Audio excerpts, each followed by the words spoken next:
রাম রাম বন্ধুরা, নমস্কার। ফাইনালি বন্ধুরা, তোমরা যে আপডেটটার জন্য অপেক্ষা করছিলে তোমাদের সেই আপডেটটা জারি হয়েছে। India post office GDS new vacancy 2024 সালে কবে আসবে তোমরা দেখতে পাচ্ছ অন স্ক্রিন। অফিসিয়ালি নোটিফিকেশন জারি হয়ে গেছে। এটা 100% রিয়েল নোটিশ, এটা কোনো ফেক নোটিশ নয়। নোটিশে কি বলা হয়েছে সেটা আমি তোমাদেরকে পরে বলছি। নোটিশটা এটা অফিসিয়াল কিনা সেটা একবার তোমরা প্রথমে দেখে নাও। তো অন স্ক্রিন তোমরা নোটিশটা দেখতে পাচ্ছ। এই নোটিশটা কোথা থেকে জারি করা হয়েছে দেখতে পাচ্ছ এখানে, government of India, ministry of communication, department of post, GDS. এই জিডিএস এর তরফ থেকে নোটিশটা জারি করা হয়েছে। ঠিক আছে, তোমরা দেখতে পাচ্ছ ডাক ভবন, নিউ দিল্লি, এখানে অ্যাড্রেসটাও দেওয়া রয়েছে। কবে জারি করা হয়েছে? 18/1/2024, মানে এই জানুয়ারি মাসের গত 18 তারিখেই নোটিশটা জারি করা হয়েছে।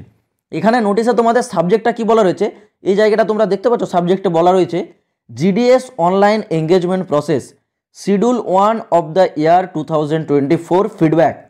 মানে তোমাদের 2024 সালের নতুন ভ্যাকেন্সির ওপর এখানে তোমাদের ফিডব্যাকের নোটিশ জারি করা হয়ে গেছে। এখানে তোমাদের নোটিশে বিভিন্ন রকম পরিবর্তনের কথা বলা রয়েছে। তোমরা দেখতে পাচ্ছ নোটিশটা অনেকটাই বড় আছে এখানে। তো তোমরা অফিসিয়ালি নোটিশটা দেখলে, এবার তোমাদের বলে দিই এই অফিসিয়াল নোটিফিকেশনে তোমাদের কি বলা হয়েছে।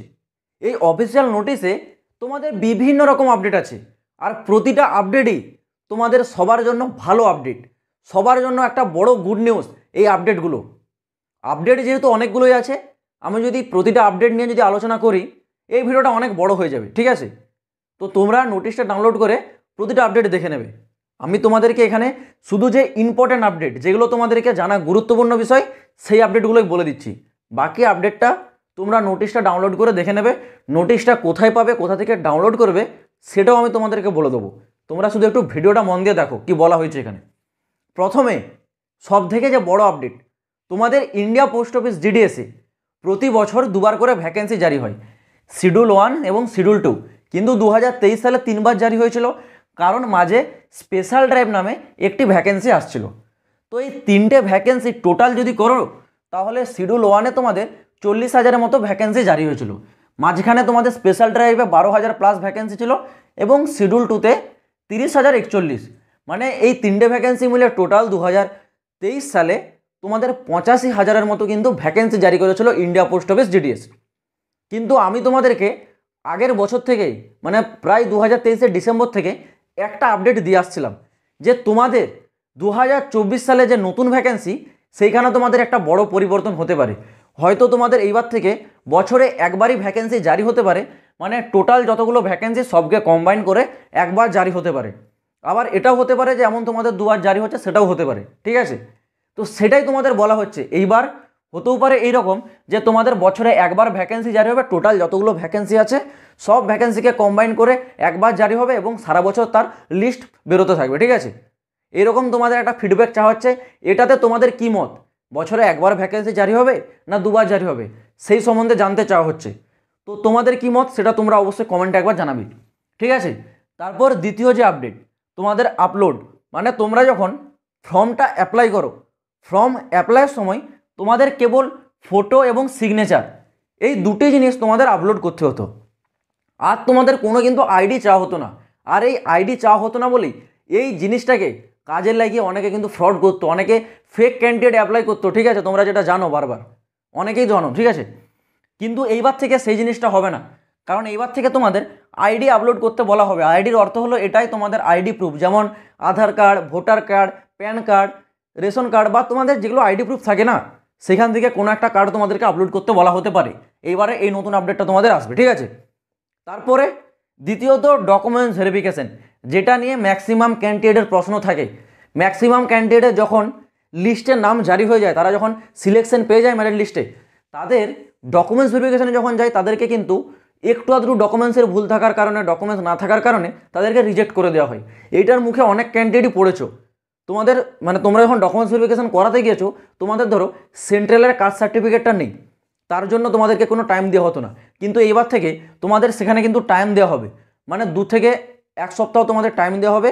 তোমাদেরকে নির্ধারিত ডকুমেন্টস নিয়ে ডকুমেন্টস ভেরিফিকেশনের জায়গায় পৌঁছাতে হবে। এটা তোমাদের জন্য একটা বড় আপডেট। দ্বিতীয়ত আরেকটা আপডেট আছে এখানেই, অনেকে আছে যারা ডকুমেন্টস ভেরিফিকেশন করায়, ঠিক আছে, সিলেকশনও নিয়ে নেয়, ট্রেনিংও করে, তারপর লাস্টে সে আর জয়েনিং করেনি। তার তাহলে সিটটা খালি রয়ে গেল। সেখানে কি করে, এইবারের যে নতুন আপডেট সেই অনুসারে কেউ যদি ট্রেনিং করে ডকুমেন্টস ভেরিফিকেশান করে জয়েনিং যদি না নেয়, সেই সিটে সেই কাট অফ অনুসারে পরবর্তী কোনো একটা ক্যান্ডিডেটকে ঢুকিয়ে দেওয়া হবে। ঠিক আছে, মানে অন্য একজন ক্যান্ডিডেট সিলেকশনে পেয়ে যাবে তার জায়গায়। এটাও তোমাদের জন্য একটা ভালো আপডেট। তারপরে আরেকটা আপডেট যেটা লোকাল ল্যাঙ্গুয়েজ। এই লোকাল ল্যাঙ্গুয়েজটা কি তোমরা জানো, জিডিএসে অ্যাপ্লাই করতে গেলে তোমাদেরকে লোকাল ল্যাঙ্গুয়েজের ভাষা জানতে হবে এবং 10তে তোমাদের সেই লোকাল ল্যাঙ্গুয়েজের সাবজেক্টটা থাকতে হবে। মানে তুমি যেহেতু পশ্চিমবঙ্গের বাসিন্দা, তুমি পশ্চিমবঙ্গে জিডিএসের ফর্মটা অ্যাপ্লাই করছো, তাহলে তোমাকে পশ্চিমবঙ্গে বাংলা ভাষা যেহেতু চলে, বাংলা সাবজেক্টটা 10তে থাকতে হবে এবং বাংলা লিখতে বলতে জানতে হবে, তাহলেই তুমি অ্যাপ্লাই করবে। এবং অনেক ক্যান্ডিডেট থাকতো যারা হিন্দিতে, যারা সাবজেক্ট ছিল 10তে, তারা হিন্দি রাজ্যে অ্যাপ্লাই করতে পারতো, কিন্তু এমন ক্যান্ডিডেটরা অ্যাপ্লাই করতে পারতো না যারা হিন্দি জানে কিন্তু হিন্দির সাবজেক্ট নেই। কারণ তাদের কাছে সাবজেক্ট না থাকলে তারা অন্য রাজ্যে অ্যাপ্লাই করতে পারবে না, তারা যত হিন্দি জানো। কিন্তু এইবার নতুন আপডেটে তোমাদের বলা হয়েছে কেবলমাত্র লোকাল ল্যাঙ্গুয়েজ জানতে হবে, মানে লোকাল ল্যাঙ্গুয়েজের সাবজেক্ট থাকতেই হবে, এর কোনো মানে নেই। তুমি যদি হিন্দি বলতে জানো তাহলে তুমি উত্তরপ্রদেশের জন্য অ্যাপ্লাই করতে পারো, তুমি মধ্যপ্রদেশের জন্য অ্যাপ্লাই করতে পারো, তুমি দিল্লিতে অ্যাপ্লাই করতে পারো। তুমি যদি হিন্দি বলতে জানো, হিন্দির সাবজেক্ট থাকতে হবে, এর কোনো মানে নেই। ঠিক আছে, এইবার তোমাদের এটা একটা আপডেট আসছে। এছাড়াও আরও বিভিন্ন রকম আপডেট আছে, প্রতিটা আপডেটই তোমাদের সবার জন্য ভালো আপডেট। তো তোমাদেরকে একবার নোটিশটা ডাউনলোড করে তোমাদেরকে নিজেদেরকে দেখে নিতে হবে আর কি কি আপডেট আছে। নোটিশটা কোথা থেকে পাবে? ডিফেন্স ডিম রাজের টেলিগ্রাম চ্যানেল, যেটা লিঙ্ক আমি ডেসক্রিপশনে দিয়ে রাখছি। তোমরা ডেসক্রিপশন থেকে টেলিগ্রাম চ্যানেলে যাও, টেলিগ্রাম চ্যানেল থেকে নোটিশটা ডাউনলোড করো, ডাউনলোড করে তোমরা পড়ে নেবে কি নোটিশে বলা রয়েছে। ওভারঅল তোমাদের এই আপডেটটার মাধ্যমে এটাই বলতে চাইছে জিডিএসের কাছে ভ্যাকেন্সি আছে, মানে জিডিএস কিন্তু এটা জানতে চায়নি যে কোন সার্কেলে কত ভ্যাকেন্সি আছে।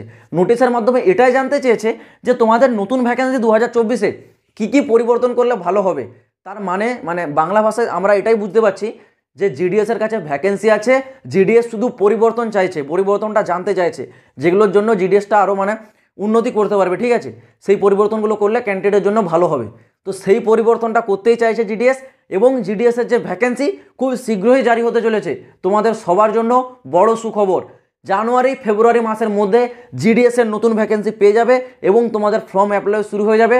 জিডিএসের কাছে এনাফ ভ্যাকেন্সি রয়েছে, তারা শুধুমাত্র তোমাদের জিডিএসের নতুন পরিবর্তনটা আনতে চাইছে। ঠিক আছে, তো তোমরা যদি জিডিএসের জন্য ফর্ম অ্যাপ্লাইয়ের ইন্টারেস্টেড থেকে থাকো, চ্যানেলটাকে তোমরা ডেফিনেটলি সাবস্ক্রাইব করে রাখো। জিডিএস রিলেটেড প্রতিটা 100% জেনুইন আপডেট সব থেকে আগে এই চ্যানেলে পাবে। তো চলো বন্ধুরা, আশা করছি আমি তোমাদেরকে পুরো বিষয়টা বোঝাতে পারলাম। আজ ভিডিওটা এই পর্যন্ত, দেখা হচ্ছে আবার পরের ভিডিওতে নতুন কোনো আপডেটের সাথে। জয় হিন্দ, বন্দে মাতরম।